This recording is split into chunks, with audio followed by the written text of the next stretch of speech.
Hello everyone, welcome back to our channel tropical science. दोस्तों, आज के इस वीडियो में हम बात करेंगे क्लास 10 स्टैंडर्ड के चैप्टर नंबर 10 के बारे में, that is space mission, right. जिसमें आज का हमारा टॉपिक होगा इंडिया एंड स्पेस टेक्नोलॉजी। तो क्या होता है इंडिया एंड स्पेस टेक्नोलॉजी, चलिए शुरू करते हैं। India has made a remarkable progress in the science and technology of launch vehicles. यानी यार देखो ध्यान से, इंडिया है ना, as compare to different countries, right. India ने भी अपने लॉन्च व्हीकल्स में काफ़ी ज़्यादा प्रोग्रेस कर रखा है। यहाँ पे आगे आपको दे रखा है, there are two important launches. पहला है आपका PSLV और सेकंड है आपका GSLV।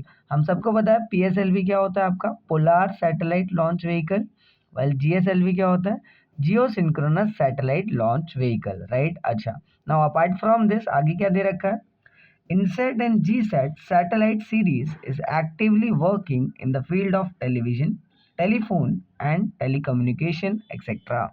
यानी इंडिया के पास है ना, उसके इनसेट और जीसेट सैटेलाइट सीरीज है, राइट, है ना, जो कि एक्टिवली क्या कर रहे हैं ना, इस पर्टिकुलर टेलीकम्युनिकेशन के फील्ड में, राइट, क्या कर रहे हैं, वर्क कर रहे हैं। हरी बात समझ में, ऑल राइट। आगे आपको दे रखा है, EduSat satellite in this series is used specially in the field of education। ना देखो यार, इंडिया के पास है ना इनसेट और जीसेट सीरीज के अलावा EduSat सीरीज भी है आपका, है ना, EduSat सैटेलाइट सीरीज है, जो कि एजुकेशन पर्पस के लिए क्या किया जाता है, स्पेशली यूज़ किया जाता है। आ रही है बात समझ में, ऑल राइट।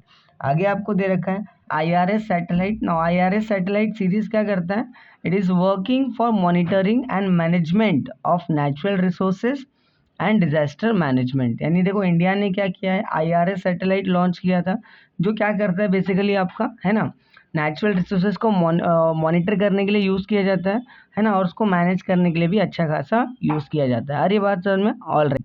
आगे आपको दे रखा है, that is IRNSS satellite series, जो कहीं के लिए यूज़ किया जाता है, it is use to establish, है ना, द एग्जैक्ट लोकेशन और position of any place on the earth. किसी भी प्लेस का, है ना, अगर एग्जैक्ट लोकेशन आपको अगर आइडेंटिफाई करना है ना अर्थ के ऊपर, तो आप किसकी मदद से कर सकते हो, that is IRNSS satellite series की वजह से। आ रही बात समझ में, ऑल राइट। ऑल राइट, सो आगे आपको दे रखा है, that is space debris and it's management. तो देखो स्पेस डेब्रीज क्या होते हैं, तो यार ऐसे ऑब्जेक्ट्स, है ना, अपार्ट फ्रॉम आर्टिफिशियल सैटेलाइट्स, कुछ ऐसे ऑब्जेक्ट्स होते हैं जो कि अर्थ के अराउंड क्या करते हैं, रिवॉल्व करते हैं, और बेसिकली वो फंक्शनल नहीं है, नॉन फंक्शनल ऑब्जेक्ट्स है, राइट। तो उसी को हम क्या बोलते हैं, आपका स्पेस डेब्रीज बोलते हैं। आ रही बात समझ में, ऑल राइट। और देखो स्पेस डेब्रीज में क्या क्या इंक्लूड किया जाता है, यहाँ पे आपको 4 चीज़ें दे रखी हैं, आइए से वन बाय वन समझते हैं। सबसे पहला आपको क्या दे रखा है, नॉन फंक्शनल सैटेलाइट।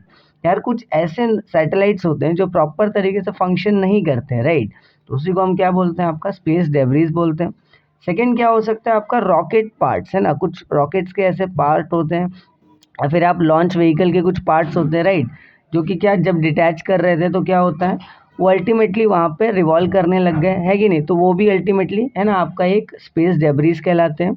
नेक्स्ट आपको दे रखा है फ्रैगमेंट्स ड्यू टू कोलिशन। ना देखो यार, मान लो 2 सैटेलाइट्स हैं, है ना, अगर वो गलती से टकरा गए, है ना, तो अगर मान लो उनका कोलिशन हो गया, राइट, तो क्या होता है कि वहाँ पे उसके बहुत सारे पीसेस जनरेट हो जाते हैं, बहुत सारे फ्रैगमेंट्स जनरेट हो जाते हैं, जो कि हमारे लिए यूज़फुल नहीं है, तो वो भी अल्टीमेटली क्या होता है, आपका स्पेस डेब्रीज होता है।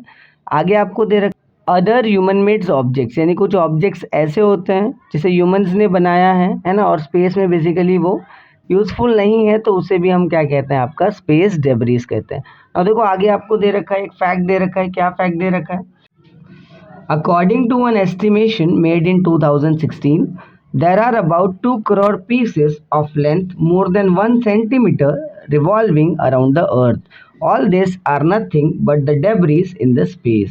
यार देखो ध्यान से, 2016 में, है ना, वहाँ पर एक एस्टिमेशन किया गया था, तो वहाँ पर ये नोटिस किया गया कि due to collision of the satellites, है ना, तो उसके जो पार्ट्स हैं उसके टोटल 2 करोड़ पीसेस हो चुके थे, और जिनका लेंथ मोर देन 1 सेंटीमीटर था। हर ये बात समझ में, और ये सारे ऑब्जेक्ट्स जो हैं आपके, है ना, अर्थ के अराउंड रिवॉल्व कर रहे हैं, और इनका कोई यूज़ नहीं है, ये बेसिकली आपके डेब्रीज हैं स्पेस के अंदर। आ रही बात समझ में, ऑल राइट।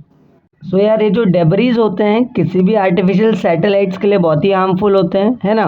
ऐसा इसलिए होता है क्योंकि ये क्या कर सकते हैं, ये किसी भी सैटेलाइट के साथ कोलाइड कर सकते हैं, है ना, और आपके स्पेस क्राफ्ट को क्या कर सकते हैं, डैमेज कर सकते हैं। आ रही बात समझ में? All right.